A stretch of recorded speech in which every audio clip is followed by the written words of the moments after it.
Sir आपकी आवाज सुनाई नहीं दे रही। ओके, लास्ट डे जो हमने डिस्कस किया था वो सभी को क्लियर था? Yes sir. ओके, तो हमने डिस्कस किया था कि कैसे हमने पढ़ना है और कौन कौन से टॉपिक जो है वो हमारे लिए इम्पोर्टेंट रहने वाले, ठीक है। जिसमें मैंने आपको कुछ एक इम्पोर्टेंट और रिपीटेड भी बताए थे जहां से आपने चीजों को पढ़ना है, और जो क्लासेस होंगी वो भी टॉपिक मैंने एक्सप्लेन कर दिए थे। आफ्टर दैट हमने बेसिक जो था वो डिस्कस किया था, जिसमें मैंने आपको इंट्रोडक्शन ऑफ साइंस जो दिया था, जिसमें हमने पढ़ा था कि साइंस जो है वो एक सिस्टमेटिकली स्टडी ऑफ नेचर है, जहाँ पे जो है एविडेंस या फिर आपके पास प्रमाण जिसको बोलते हैं, किसी भी थिंग्स का होने के पीछे क्या जो है वो एक्चुअल में साइंटिफिक मेथड हो या फिर ऑब्जर्वेशन करें, आप एक्सपेरिमेंट करें, उन सभी चीजों को हमने पढ़ा था। आफ्टर दैट हमने क्लासिफाइड किया था विज्ञान को, साइंस को क्लासिफाइड किया था 3 टाइप्स में, जैसे फिजिक्स, बायो और मैथ्स में। मैंने एक एक करके बताया था कि फिजिक्स क्या होती है, बायो क्या होती है और केमिस्ट्री क्या होती है। वहां पे हमने फर्दर केमिस्ट्री को क्लासिफाइड किया था। वहां पे मैंने इंट्रोडक्शन में आपको बताया था कि केमिस्ट्री वर्ड आया है, कहाँ से आया है? कीमिया, जो आपका इजिप्टियन वर्ड है जिसका मीनिंग रहता है ब्लैक कलर, ठीक है। ये भी हमने डिस्कस किया था, इसका जो मीनिंग रहता है वो ब्लैक कलर रहता है। आफ्टर दैट हमने पढ़ा था फादर ऑफ मॉडर्न केमिस्ट्री किसको माना जाता है? Antoine Lavoisier sir. Antoine Lavoisier को जो है वो फादर ऑफ मॉडर्न केमिस्ट्री मानते थे। आफ्टर दैट मैंने आपको बताया था, इन्होंने 2 थिंग्स बताई थी कि oxygen is the essential for the combustion and second one is the diamond is the allotropes of carbon. 2 things इन्होंने बताई थी। उसके ऊपर मेजरली जो है वो बहुत सारे जो है वो इनको, मतलब इनकी फेमस चीजों में से एक है। आफ्टर दैट हमने डिस्कस किया था फर्दर केमिस्ट्री की क्लासिफिकेशन, ऑर्गेनिक, इनऑर्गेनिक, फिजिकल, या फिर फर्दर हम जो वो स्ट्रीम वाइज अगर बात करें एनालिटिक, मेडिकल या फिर एग्रीकल्चर केमिस्ट्री, ये सारी चीजें जो है वो हमारी क्लासिफिकेशन के अंदर आती थी। आफ्टर दैट आज हम जो स्टार्ट करने वाले हैं, हम स्टार्ट करने वाले हैं हमारे सराउंडिंग से रिलेटेड, ठीक है। आप सभी जो है वो जानते हैं कि सराउंडिंग क्या होता है। जैसे आप किसी भी सिटी में जो है वो एग्जिस्ट करते हैं, आपके नियर बाय जितनी भी चीजें होती है, फिर चाहे बैंक हो, मार्केट हो, कुछ भी चीजें हो, पुलिस स्टेशन हो, ये सारी चीजें किसमें आती है? सराउंडिंग के अंदर आती है, ठीक है। इतना क्लियर है सभी को? Yes sir. अब हम बात करते हैं इन सराउंडिंग में जितनी भी चीजें हैं, इनकी जब हम स्टडी करते हैं बेसिकली, तो इनकी फॉर्मेशन, जैसे हमारे पास एक मटेरियल आता है, ठीक है। मटेरियल क्या होता है? मैंने आपको कल भी बताया था कि मटेरियल आपके पास क्या है? एक टाइप का सामग्री है जिससे जो है वो यूनिवर्स में जितनी भी चीजें बनाई जाती हैं वो किससे मिलकर बनी होती है? आपके मटेरियल से मिलकर ही बनी होती है, ठीक है। जैसे जैसे जैसे फॉर द एग्जाम्पल आप कुछ भी ले लीजिए, आप पेन ले लीजिए, आप जो है वो पेपर ले लीजिए, या फिर ऑयल ड्रॉप ले लीजिए, वाटर ले लीजिए, स्टोन ले लीजिए, या फिर जितनी भी चीजें, मैंने क्या बोला? Anything is universe is made up by material, ठीक है। क्या हुआ? जैसे जैसे एक्सटेंशन बढ़ती गई, चीजें बढ़ती गई, तो वैज्ञानिकों ने इसी मटेरियल को नाम दे दिया मैटर का, ठीक है। मैटर क्या होता है? आपका पदार्थ होता है। अब देखिए, इस मैटर में आपने 2 चीजों का जो है वो विशेष ध्यान रखना है कि मैटर को हमने डिफाइन करना है, तो 2 चीजें होना बहुत जो है वो एसेंशियल है। एक आपके पास ऑक्यूपाइंग स्पेस, ठीक है, और दूसरी चीज क्या आएगी? बोलिए जल्दी से। डेफिनेट मास। क्या बोला जाता है कि किसी भी ऑब्जेक्ट के पास अगर वो ऑब्जेक्ट जो है वो क्या करता है? स्पेस ऑक्यूपाई करता है और उसका कुछ ना कुछ जो है वो डेफिनेट मास होता है, उसको हम मैटर जो है वो बोलते हैं। जैसे आपके पास, फिर से मैं एक स्टोन लेता हूं, या फिर मैं बात करता हूं किसकी? कुछ भी ले लीजिए, क्लाउड ले लीजिए, वाटर ले लीजिए, एनीथिंग इज यूनिवर्स, जैसे ऑयल ड्रॉप, देखो ऑयल ड्रॉप कितनी सी होती है आप सभी जानते हैं, वाटर ड्रॉप कितनी सी होती है, लेकिन उसको भी जो है वो किसमें काउंट किया जाता है, मैटर के अंदर काउंट किया जाता है। क्यों किया जाता है, क्योंकि वो कुछ ना कुछ स्पेस ऑक्यूपाई करेगी, फिर चाहे वो कितनी भी छोटी हो, डजंट मैटर, आपके पास क्या होना चाहिए, दो कंडीशनें जो है वो सेटिस्फाई होनी चाहिए। First one is your occupying space, second thing is definite मास। ठीक है, तो आप समझ जाएंगे कि वो क्या है, मैटर है। क्लियर है सभी को मैटर की डेफिनेशन? Yes sir. स्टार ले लीजिए आप, प्लैनेट्स ले लीजिए, जितनी भी चीजें हैं जो कि स्थान घेरेगी और जिनका मास होगा उनको हम मैटर जो है वो बोलते हैं। बहुत सिंपल है और बेसिक्स है। अब आफ्टर दैट क्या हुआ, ये तो हो गई मैटर की बात, इनकी डेफिनेशन। जैसे जैसे जो है वो चीजें बढ़ती गई तो इंडियन फिलोसफर, ठीक है, इंडियन फिलोसफर, मैं कुछ शॉर्ट फॉर्म यूज करूंगा। आईपी का क्या मतलब है, इंडियन फिलोसफर। जो इंडियन फिलोसफर थे, दर्शन शास्त्री थे, उन्होंने क्या बोला कि पदार्थ क्या होता है, किससे मिलकर बना होता है, पंच तत्व से मिलकर बना होता है। ठीक है, पंच तत्व कौन कौन से होते हैं, जल्दी से बताएंगे सभी स्टूडेंट्स। एयर, सॉइल, अर्थ आ जाएगा, फिर बोलिए, फायर, फायर आ जाएगा, स्काई क्लाउड आ जाएगा, और वाटर और वाटर। वाटर। ठीक है, उन्होंने क्या बोला, इंडियन फिलोसफर ने इसको जो है वो डिफाइन किया मैटर को। फिर चाहे क्या बोला, लिविंग हो या फिर नॉन लिविंग हो, ठीक है, लिविंग हो या फिर नॉन लिविंग हो, ठीक है, सजीव हो या फिर निर्जीव हो, हम पदार्थ को क्या बोलेंगे, इन पांच चीजों से मिलकर ही बना है। फिर चाहे पांच चीजें कौन कौन सी हैं, अर्थ हो गया, एयर हो गया, फायर हो गया, और स्काई हो गया, और साथ में वाटर हो गया। तो आई होप आप सभी को इतनी चीजें समझ आ गई होंगी कि हम मैटर किसको बोलते हैं, और इंडियन फिलोसफर ने मैटर को जो है वो किस तरह से जो है वो क्लासिफाइड किया था। इतना डन है सभी को? Yes sir. ठीक है, अब देखिए क्या बोलता है, मैंने आपके पास मैटर क्या होता है, पदार्थ क्या होता है, anything that has mass and occupies space. ठीक है, everything that has both masses and volume. ठीक है, जैसे बनाना है, कौन है, एटम है, सारी चीजें आपके सामने विजिबल है, इनको हम किसमें काउंट करते हैं, मैटर के अंदर काउंट करेंगे। क्लियर है इतना सभी को? Yes sir. अब बात आती है नॉन मैटर की। ठीक है, नॉन मैटर का क्या मतलब है, हीट। हीट मैटर है, हीट कोई स्पेस ऑक्यूपाई करती है, यस और नो? लाइट है, लाइट स्पेस ऑक्यूपाई करती है, या फिर मैं बोलता हूँ आपको कि आप जो है वो सैड, अपनी सैडनेस को बताइए, अपनी खुशी को एक्सप्रेस करिए, तो वहां पे मास में अपनी मतलब केजी में कितनी खुशी है आपको, 1 किलो खुशी बताइए, तो आप बता पाएंगे? नहीं बता पाएंगे। ठीक है, उसमें मैटर का जो है वो कोई रोल नहीं रहता है। या फिर साउंड बताइए, तो केजी में या फिर आपके पास स्पेस ऑक्यूपाइंग में जो है वो दोनों चीजें जो है वो एग्जिबिट नहीं करती है, तो हम क्या बोल देते हैं कि ये जो है किसके अंदर आता है, नॉन मैटर के अंदर आता है। इतना क्लियर है सभी को? Yes sir. आफ्टर दैट बात आती है मैटर की क्लासिफिकेशन की। ठीक है, एक आपके पास प्योर क्लासिफिकेशन, प्योर सब्सटेंस के जो वो क्लासिफाइड किया जाता है। Second one is your impure. ठीक है, प्योर में क्या क्या आ जाएगा, जैसे तत्व।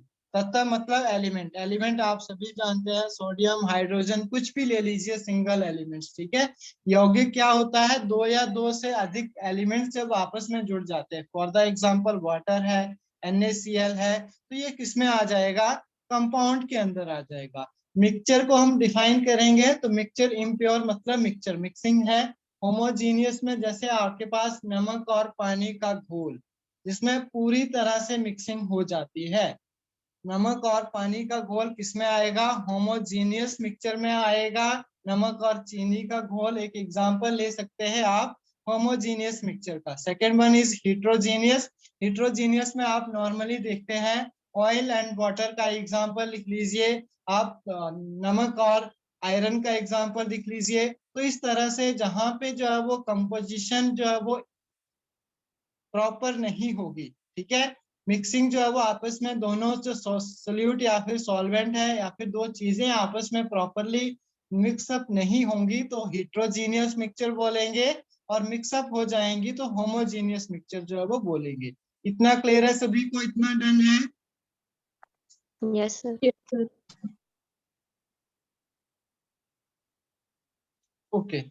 अब मोस्ट इंपॉर्टेंट थिंग्स आती है कि स्टेट ऑफ मैटर्स, ठीक है। स्टेट ऑफ मैटर, जैसे आप फिजिकल या फिर केमिकल स्टेट की बात करते हैं मैटर की, तो फिजिकली हम जब देखते हैं तो इस मैटर को जो है वो क्लासिफाइड किया जाता है। बेसिकली कितने टाइप में क्लासिफाइड किया जाता है, कितनी स्टेट आती है मैटर की, बताइए जरा जल्दी से।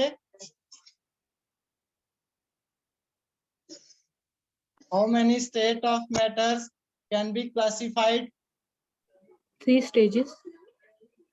जनरली आपको जो है वो 3 स्टेजेस ही बताई जाती है, ठीक है। जहां तक आपने पढ़ा भी होगा 3 स्टेजेस जो है वो इम्पोर्टेंट है, which is solid, liquid and gases. Yes, sir. लेकिन मैं आपको बता दूं कि जो आपके पास क्लासिफिकेशन ऑफ मैटर है वो जनरली जो है वो 5 टाइप की होती है। इसमें आपके पास एक प्लाज्मा आ जाता है और एक आपके पास बॉस आइंस्टीन कंडेंसेशन आती है, बीईसी, नोट कर सकते हैं आप, बीईसी। ये भी आपके पास टाइप ऑफ मैटर में जो है वो इंक्लूड होता है। आफ्टर दैट क्या होता है कि आपके एग्जाम में जो है वो पूछ सकता है कि मैटर की कितनी स्टेज है। अगर आपको ऑप्शन में क्या दिया है, 3 दिया है, तो आप 3 आंसर करेंगे। अगर आपको क्या दिया है, 3 नहीं दिया है, 5 दिया है, तो आप 5 आंसर करेंगे। दोनों एक साथ जो है वो नहीं दिए होंगे, ठीक है। बॉस आइंस्टीन कंडेंसेशन है, नोट कर सकते हैं आप, आगे आएगी इसके बाद नेक्स्ट स्लाइड में। अब देखिए डिफरेंस क्या आता है सॉलिड लिक्विड। अब हम एग्जामिनेशन पॉइंट ऑफ व्यू से हम बात करते हैं, तो आपका लेवल जो है एग्जाम का HP टैट है, सभी को पता है 10th लेवल जो है वो रहता है एग्जाम का। लेकिन कई बार होता है कि एग्जामिनर क्या करता है, स्टैंडर्ड थोड़ा सा इंक्रीज कर देता है। मतलब आपको 5 से 6 क्वेश्चन जो है वो +1 +2 के आ जाते हैं और स्टूडेंट बोलते हैं कि हाई स्टैंडर्ड है, +2 तक पढ़ाया जाता है। ऐसा कुछ नहीं है, अगर आप अच्छे से जो है वो 10th लेवल तक भी पढ़ते हैं तो आपका इनफ है। अगर बेसिक्स अगर आपके अच्छे से क्लियर है तो सारी चीजें जो है वो कवर हो जाती है। तो जहां तक हम पढ़ेंगे वो हम 3 स्टेजेस तक ही डिस्कस करेंगे, सॉलिड, लिक्विड एंड गैसेस का, क्योंकि these are the most important things for your examination point of view, क्योंकि हम टारगेट उसी चीज को करेंगे जो एग्जाम में पूछा जाएगा। इतना डन है सभी को? सॉलिड के मॉलिक्यूल देखिए क्लोजली जो है वो पैक्ड होते हैं, इस तरह से आपको विजिबल होगा। लिक्विड का पानी का एग्जांपल देख सकते हैं आप, सॉलिड का एग्जांपल देख सकते हैं, बहुत सारे डिफरेंट डिफरेंट गैसेस तो आप सभी जानते हैं, और मिक्सचर ऑफ गैसेस जो है वो एटमॉस्फेयर के अंदर जो है वो रहता ही रहता है, ठीक है। अब देखिए मैटर की क्लासिफिकेशन है। मैटर क्या है? एक स्टफ है that make up the whole universe. Matter से ही आपका क्या बनता है, होल यूनिवर्स बनता है। हमने पढ़ा था हाइड्रोजन, तो 70% जो चीजें हैं वहां पे हमने कंपोजिशन देखा था यूनिवर्स के अंदर, तो हाइड्रोजन जो है वो इम्पोर्टेंट रोल प्ले करता था, ठीक है। अब मैटर पे ही जाएंगे तो वॉल्यूम, मास एंड डेंसिटी जो होगी वो स्पेसिफिक होगी, ठीक है। अब मैटर की हम बात करें कि कितने टाइप्स के जो मैटर जो है वो फॉर्म होते हैं, तो आपके सामने जो है वो दिए हैं Bose Einstein condensate, solid, liquid, gases and plasma. इतना क्लियर है सभी को? 5 stages as well as all things. Yes, sir. Okay.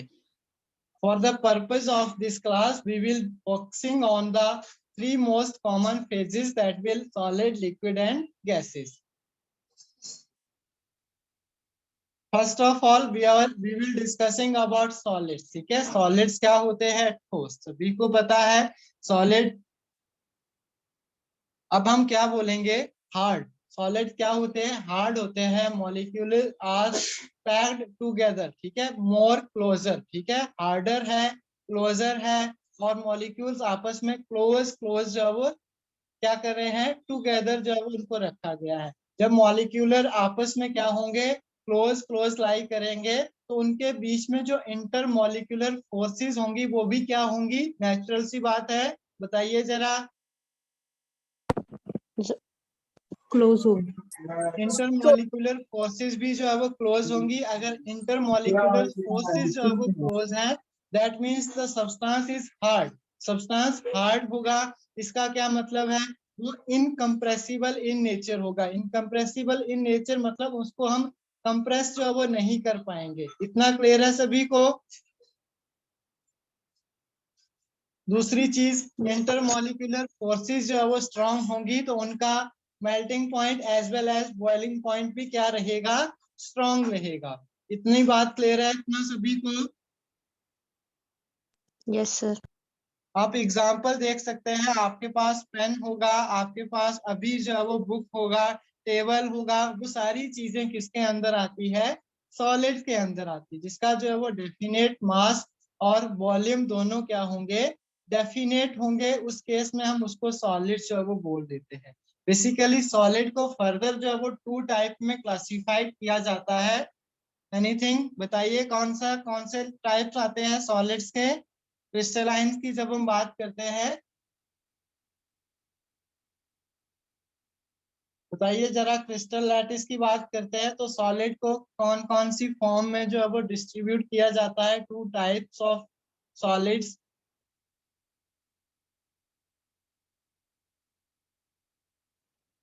बताइए भाई जल्दी से। अब कितने स्टूडेंट हैं? सभी ने अभी तक पढ़ा ही नहीं है कि कितना होता है सॉलिड। मैंने जो प्रीवियस स्टूडेंट है उनको तो अच्छे से करवाया था। Crystalline amorphous. Very good. एक आता है आपके पास crystalline solid and second one is your amorphous solid. ये भी पता होना चाहिए आप लोगों को। अब देखिए क्रिस्टलाइन सॉलिड क्या होता है और अमोर्फस सॉलिड क्या होता है। क्रिस्टलाइन सॉलिड की जब हम बात करते हैं, the arrangement of the particle in regular pattern. ठीक है, नोट कर सकते हैं, the arrangement of particle in regular pattern. Regular pattern का क्या मतलब है, एक सीक्वेंस फॉलो करेंगे। अगर आप क्लास में स्टूडेंट को अरेंज कर रहे हैं तो एक के पीछे दूसरा रखेंगे, ठीक है, तो वो क्या हो गया, एक रेगुलर पैटर्न हो गया, सीक्वेंस वाइज रखेंगे। तो आप बोलेंगे उस टाइप के जो सॉलिड्स होते हैं उनको हम क्रिस्टलाइन सॉलिड्स जो वो बोल देते हैं। क्लियर है सभी को? Yes sir. क्वेश्चन जो आता है बट या फिर ऐसे क्वेश्चन पूछ लिया जाता है कि विच of the following is crystalline solids, ठीक है, या फिर विच of the following is amorphous solid. तो एग्जांपल जो है वो मोस्ट इंपॉर्टेंट थिंग्स आती है, तो नोट कर लीजिए। क्रिस्टलाइन सॉलिड के example NaCl first one, second one is your diamond, third one is your, note करेंगे सभी, quartz, graphite. That will be the example of crystalline solids. Is it clear to all? Yes sir. Yes, sir. After that we will discussing about the amorphous solid. ठीक है, amorphous solid क्या होते हैं आपके पास, जहां पे जो आपकी अरेंजमेंट होगी which is irregular in pattern। ठीक है, इरेगुलर इन पैटर्न का क्या मतलब है, पार्टिकल जो होंगे उनका एक प्रॉपर ऑर्डर नहीं होगा, डिसऑर्डर में होंगे, एक सीक्वेंस में नहीं होंगे, भगदड़ मची रहेगी। तो उस केस में हम क्या बोलेंगे कि ये किस तरह के सॉलिड है, अमोर्फस सॉलिड है। लाइक दैट हम एग्जांपल की अगर बात करें तो आप नोट कर सकते हैं ग्लास, रबर या फिर आपके पास plastic. That will be the example of amorphous solids। और amorphous solid को हम अनदर नेम से जानते हैं, नोट कर सकते हैं आप, pseudo solid and supercooled liquid।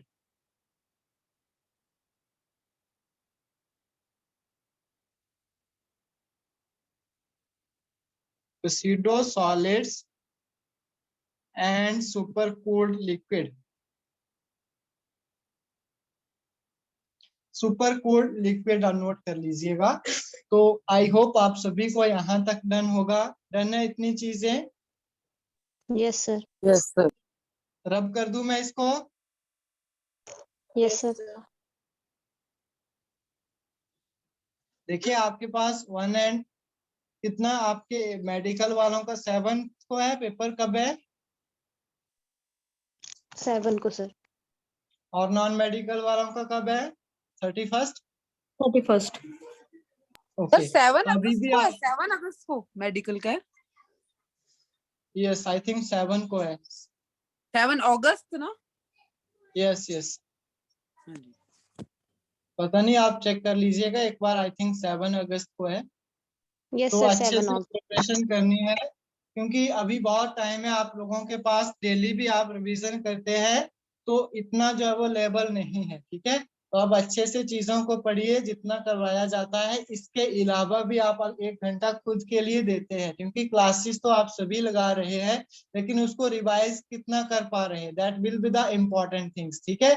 अगर चीजों को रिवाइज नहीं करेंगे तो फायदा नहीं होने वाला है कुछ भी।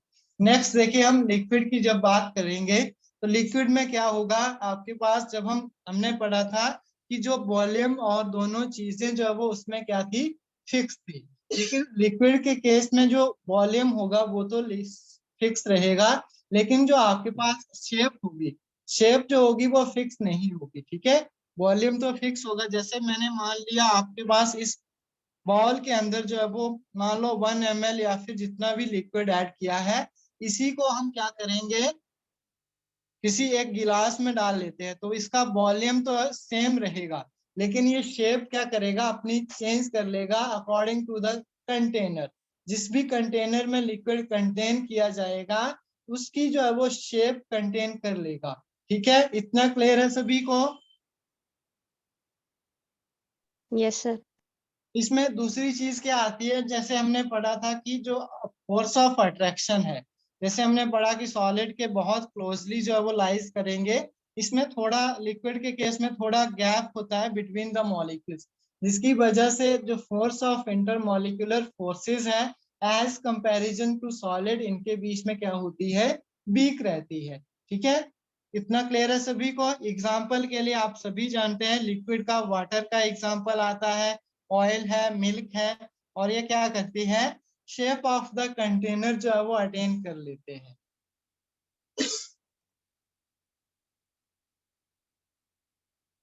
और इनके अंदर फ्लो करने की एक जो है वो क्वालिटी होती है, ठीक है, फैलने की, फैलाव जिनके अंदर होता है, तो वो भी लिक्विड के अंदर जो है वो होती है। जैसे आप किसी फ्लोर पे पानी डालेंगे तो फैल जाएगा, ठीक है। ऐसे लिक्विड अगर सॉलिड को डालेंगे तो वो कुछ नहीं करेगा, तो एक स्पेशल प्रॉपर्टी भी होती है लिक्विड के अंदर फैलने की, ठीक है।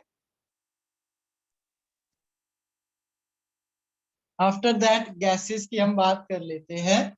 तो गैसेस में क्या आता है, जैसे आप एटमॉस्फेयर में जाएंगे तो आपको different different mixture of different gases जो है वो देखने को मिलेगा, ठीक है। ऑक्सीजन होगी, नाइट्रोजन होगी, कार्बन डाइऑक्साइड होगी, तो अलग अलग गैसेस जो है वो देखने को मिलेगी।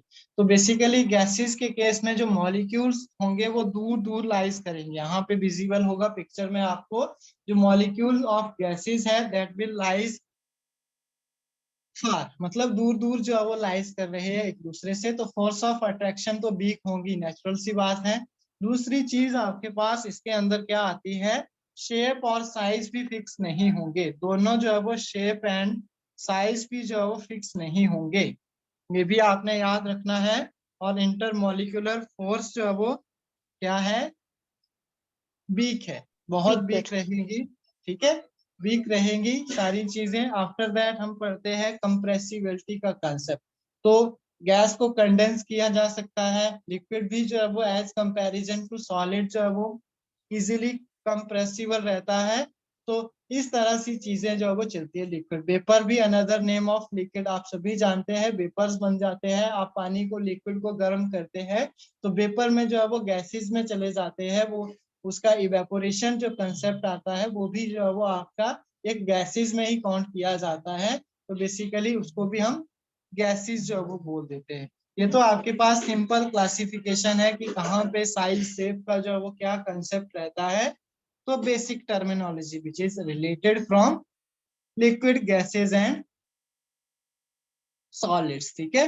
अब बात आती है कि क्या चीजें हमने पढ़ी, फोर्सेस हमने पढ़ी, अरेंजमेंट हमने पढ़ी, वॉल्यूम हमने पढ़ा, शेप हमने पढ़ा, मोमेंट ऑफ पार्टिकल हमने डिस्कस कर लिया। एग्जांपल आपके सामने है, समरी वाइज इस टेबल को नोट करेंगे अपने नोट्स में तो और चीजें अच्छे से क्लियर होंगी। कर लेंगे सभी इसको? Yes, sir. Next slide open करूं? Yes, sir. Yes, sir. Okay, अब बात आती है changing of state. Changing of state का क्या मतलब है? Inter conversion of liquid, solid and gases. जैसे आप देखते हैं आइस, आइस हमारे पास सॉलिड फॉर्म में होता है, जब उसको मेल्ट करेंगे तो लिक्विड में चला जाएगा, उसको हीट करेंगे तो गैसेस में चले जाएगा। ठीक है, तो आप खुद आइडिया लगा सकते हैं कि solid ice to liquid water, तो फिजिकल चेंज इसने अपने चेंज कर ली। सॉलिड आइस था, इसमें चेंज हो गया, लिक्विड वाटर में चेंज हो गया। तो इस तरह से जो है वो चेंज रहता है। जब हम मेल्ट करते हैं तो आपके पास क्या होता है? सॉलिड टू लिक्विड, मतलब एनर्जी जो है वो ऐड करनी पड़ेगी, हमें हीट अप करना पड़ेगा। जब हम क्या करते हैं, फ्रीज करते हैं, तो हमें एनर्जी रिमूव करनी पड़ेगी। ठीक है, तो नेचुरल सी बात है। अब हम बात करते हैं मेल्टिंग की। मेल्टिंग का क्या एग्जांपल दिया मैंने? सॉलिड आइस से लिक्विड में चेंज हो जाएगा, तो मेल्टिंग मतलब एनर्जी हमें ऐड करनी पड़ेगी। आफ्टर दैट हम बात करते हैं किसकी? फ्रीजिंग की। तो एनर्जी लॉस होगा। इवेपोरेशन है तो लिक्विड टू गैसेज जाएंगे, हीट देनी पड़ेगी, एनर्जी ऐड करनी पड़ेगी। बॉइलिंग, लिक्विड टू गैसेस, ठीक है, एनर्जी ऐड। कंडेंसेशन करना है, कंडेंस करना है। सब्लिमेशन करना है, सब्लिमेशन का एक कॉमन एग्जांपल आता है नेफ्थलीन की गोलियां। आप सभी रखते हैं कुछ टाइम के लिए, उसको सॉलिड फॉर्म में रखते हैं।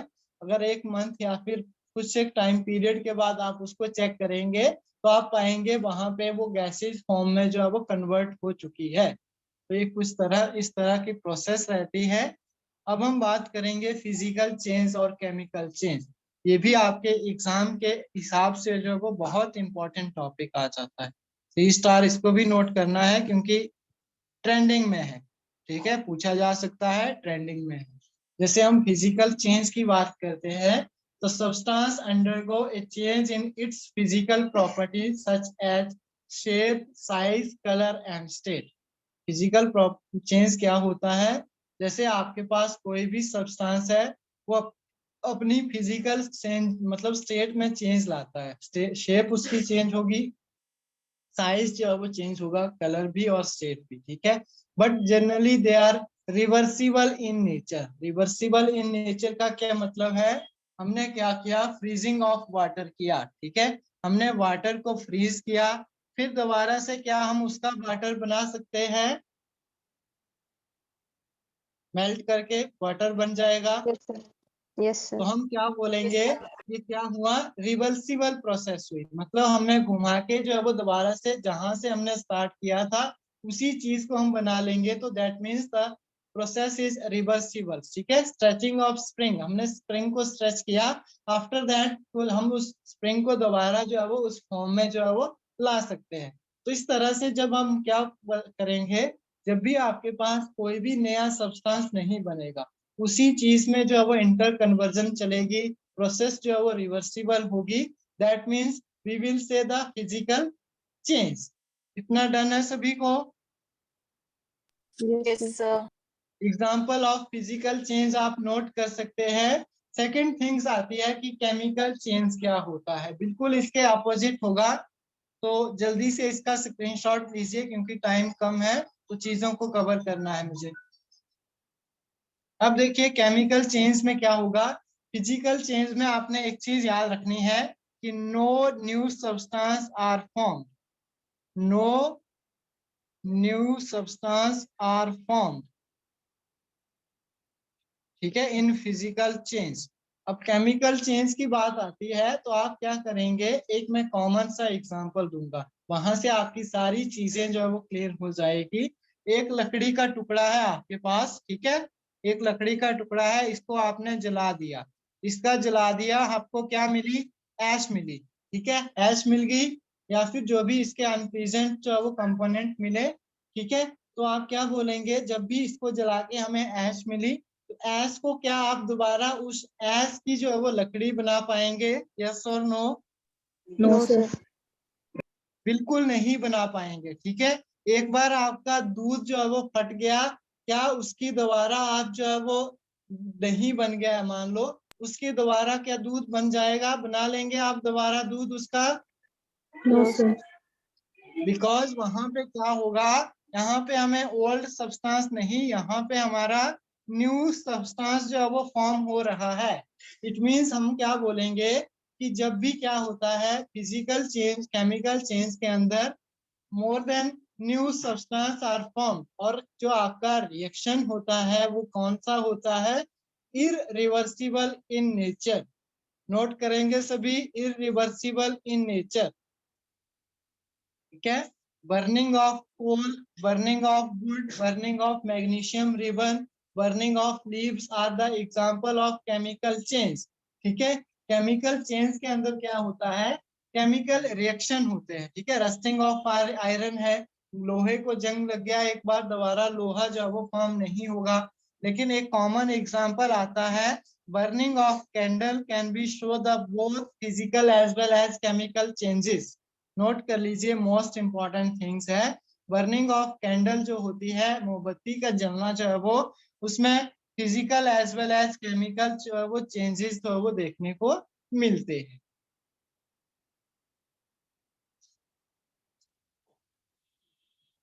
इसके अलावा आप सभी जानते हैं, एक बार आपने फल को जो है वो पका दिया, photosynthesis is also example of chemical change. एक बार आपने क्या किया, एक कच्चे फल को जो है वो पका दिया, क्या दोबारा से आप उस कच्चे फल को, पक्के फल को कच्चा बना सकते हैं क्या? No sir. नहीं बना सकते हैं। तो जब आपके पास वो वाली प्रोसेस होती है राइपनिंग ऑफ फूड, तो हम क्या बोलते हैं, क्या चलता है उसके अंदर?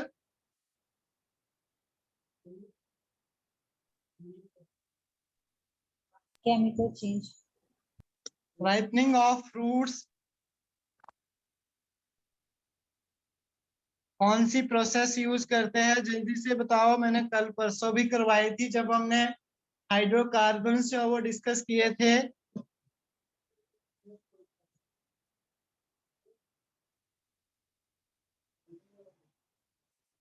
एसिटाइलिन गैस, इथाइलिन गैस पढ़ा था हमने। Yes sir. तो राइपनिंग ऑफ फ्रूट्स में जो है वो इम्पोर्टेंट है, नोट कर सकते हैं। ठीक है,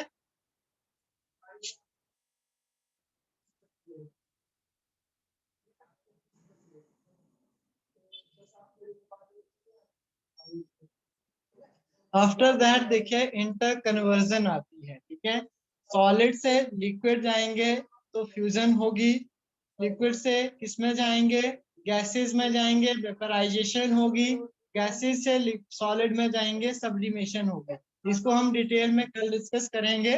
फिलहाल आप इसका स्क्रीनशॉट ले लीजिए कि इंटर कन्वर्जन किस तरह से वर्क करती है।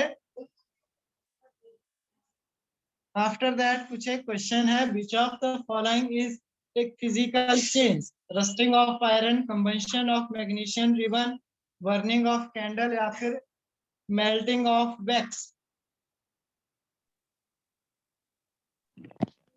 Burning of candle and melting of wax. Very burning good. Of candle. यहाँ पे आपके पास बर्निंग ऑफ कैंडल जो है वो, इसमें दोनों जो है वो आते हैं। तो जो आपका फिजिकल पूछा है स्पेसिफिक, तो आप मेल्टिंग ऑफ वैक्स जो है वो बोल सकते हैं। Option number D will be the correct answer. After that next question आता है, which of the following is a chemical change?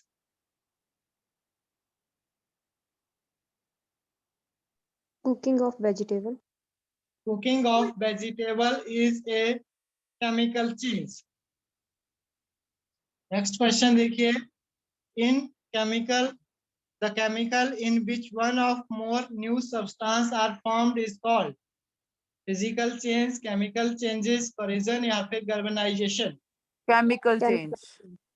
Chemical change बिल्कुल करेक्ट है, ऑप्शन नंबर 2 सभी का सही है। तो इस तरह का जो वो प्रोसेस रहने वाला है। ठीक है, अब हम सेकंड क्लास करेंगे और इस टॉपिक को कंक्लूड करूंगा मैं अच्छे से। और जो इम्पोर्टेंट क्वेश्चन, देखो ओल्ड स्टूडेंट ऐसे नहीं सोचना है कि हमने क्लास नहीं लगानी है, क्योंकि यहाँ पे जो चीजें करवाऊंगा प्रीवियस ईयर भी लेकर आऊंगा, थोड़ा सा और मॉडिफिकेशन। देखो जैसे जैसे जो है वो टेक्नोलॉजी या फिर चीजें जो है वो आपके पास सोर्सेज बढ़ते जाते हैं, तो इम्प्रूवमेंट देखने को मिलती है। इससे लास्ट ईयर हमारे सेशन थे, उसके अंदर जो है वो हमारे पास नोट्स जो थे वो ऐसे PDF फॉर्म में नहीं बने। तो अब तक तो चीजें अपडेट हो गई है, तो सारी चीजें अच्छे से फॉर्म हो गई है, तो एटलीस्ट आप क्लास जरूर ज्वाइन करें, कुछ ना कुछ आपको जरूर सीखने को मिलेगा। ठीक है, तो thank you so much for everyone. आज हम जो है वो इतना ही करेंगे, बाकी की सेशन में हम कल जो है वो डिस्कस करेंगे। ठीक है, good night to all. Already आपकी 5-6 क्लासें हो चुकी है, तो इससे ज्यादा तो इनफ है। ठीक है, रिवीजन करिए प्रॉपरली। सर ये मेरी फर्स्ट क्लास है, तो आज ये फर्स्ट स्टार्ट हुआ है। देखिए, आपकी फर्स्ट क्लास है, मैं आपको बता दूं फर्स्ट चैप्टर से हमारा ये वाला स्टार्ट हुआ है आज से। ठीक है, अब इसको जो हाँ है जी। वो रिकॉर्डिंग आपको मिल जाएगी, और बाकी चीजें जैसे जैसे कोर्स में आप अभी ग्रुप में ऐड हो गए हैं, आपको पता चलती जाएगी। क्लासेस के लिंक मिल सर केमिस्ट्री का ये इतना ही रहेगा? केमिस्ट्री का रोज भाई यही टाइम रहेगा? टाइम पूछ रही हूँ। 8 बजे ही लगती है डेली। भाई 8 to 9, 8 o'clock। 50, yes yes, 8 o'clock लगेगी, 8-10 तक लगती है। रिसेंटली मेरी 7 बजे भी क्लास होती है, तो 10 मिनट का ब्रेक आता है, इतना ही आता है। ठीक है, ओके सर, और ये पूरा मंथ कवर हो जाएगा सारा सिलेबस?